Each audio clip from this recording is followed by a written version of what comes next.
In this recording, we are going to delete and restore an Active Directory user. So the user account that I want to delete is I do not exist today. So right click, then delete, and yes, right. Okay, and what we want to do now is go back to our STVBR and left click on TB test backup. Oops. On jobs, and then we go to restore, then Microsoft Hyper-V, and then restore from backup.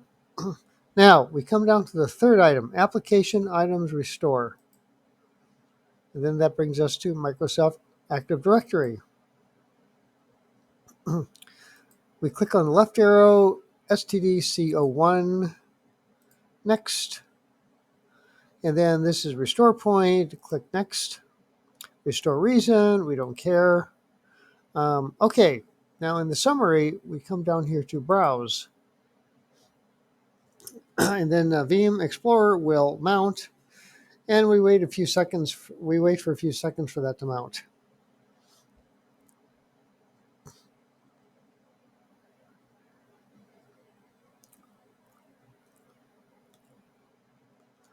Okay, we come over to TB Test Local, click the left caret, and then Users and Computers. Left caret, and then Users.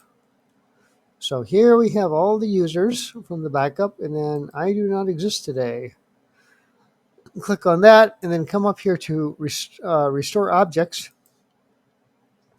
and then Restore Objects to STDC01, that, and very quick, it brings it up.